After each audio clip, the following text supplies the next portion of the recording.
Le mont Dolent est un sommet du massif du Mont Blanc, culminant à 3820 mètres, à cheval, entre la Suisse, la France et l'Italie.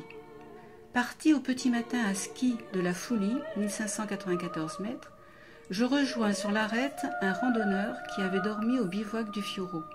Sans échanger de paroles, nous écoutons la montagne vivre, sentons l'odeur de la neige fraîchement tombée et contemplons l'immensité des massifs qui nous entourent. J'ai fait la photo hier après-midi. Je comprends mieux pourquoi je ne connaissais pas cette vierge. Elle est quasiment invisible de la route, en particulier en été, avec la végétation très présente. Ce n'est pas sans raison que la photo du site Savoie-Mont-Blanc a été prise en hiver. Bon, j'ai fait ce que j'ai pu, ce n'est pas la photographie du siècle. L'éboulement dans les gorges de l'Arly a eu lieu 500 mètres en aval, emportant le sentier piéton. Par chance, la commune de Cohennoz a remis en état la piste forestière qui descend la passerelle. C'est juste un peu chaud à prendre en voiture. La statue de la Vierge d'Alsace se situe sur une butte et sort d'une forêt dense, quelques centaines de mètres au-dessus du village de Niederbruck. Elle est orientée vers la partie basse de la vallée de la Doller, vers le sud-est, et prend le soleil du matin. Un petit sentier bien indiqué mène du village, traverse une piste cyclable, et après un petit passage dans les champs, il monte dans la forêt jusqu'à la statue. Il faut bien compter 20 minutes. Depuis la statue, il y a un beau panorama de Niederbruck et de la vallée de la Doller vers Mazevo. La statue représente la Vierge tenant dans ses mains un enfant. Elle le porte plus haut qu'elle, comme si elle voulait le montrer au monde. Le village de Barbentane est désert à l'heure de la sieste.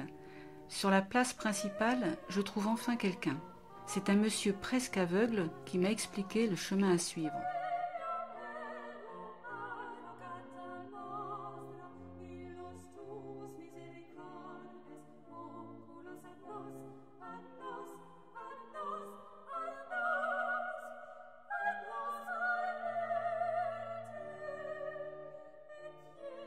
Au départ, je devais aller photographier une statue dans l'arrière-pays grassois. Mais la veille de la prise de vue, la lectrice de pèlerin qui nous avait indiqué l'existence de cette Vierge nous apprenait que la statue avait été décapitée. J'ai donc proposé au magazine cette énorme statue que je connais depuis mon enfance. Le sentier du littoral est une de mes sorties préférées. Et au moins, j'étais certain que la Vierge ne risquait pas d'avoir bougé, elle.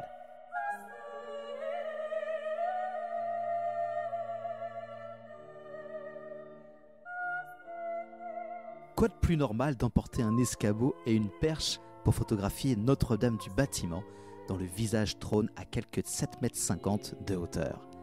Le pèlerin, bien informé, m'avait mis sur la piste. Le problème, parce qu'il y en a un, est le suivant. La statue culmine à 874 mètres d'altitude. Mais de combien serait le dénivelé ? Impossible de le savoir sans être sur place. La photo se fera donc l'après-midi, sous le soleil. Pour arriver en haut, il faut compter environ 450 mètres de dénivelé positif, soit une bonne demi-heure de marche avec un escabeau à portée, escabeau, une perche aussi, et c'est sans compter plus de 15 kg de matériel. N'ayant pas voulu emmener ordinateur ni de transmetteur sans fil pour ne pas m'alourdir, je multiplie les prises avec l'appareil en bout de perche. La lumière est plutôt bonne, mais il n'y a pas de recul. J'ai bien fait de monter avec une large gamme d'objectifs. Et finalement, Notre-Dame du Bâtiment me facilite la tâche. Le photographe n'est-il pas, lui aussi, un ouvrier qui construit une image avec ses outils ? La présidente de l'association du site troglodytique de Calais-Lamanon m'avait prévenu.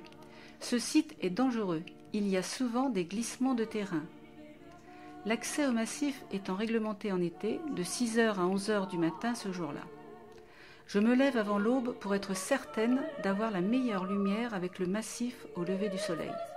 En commençant la montée, 2 chemins se présentent à moi, un à gauche et l'autre à droite. Mon intuition me dit de prendre celui de gauche. Quelques secondes plus tard, un énorme bruit se fait entendre sur ma droite. Un terrible craquement, du bois qui éclate.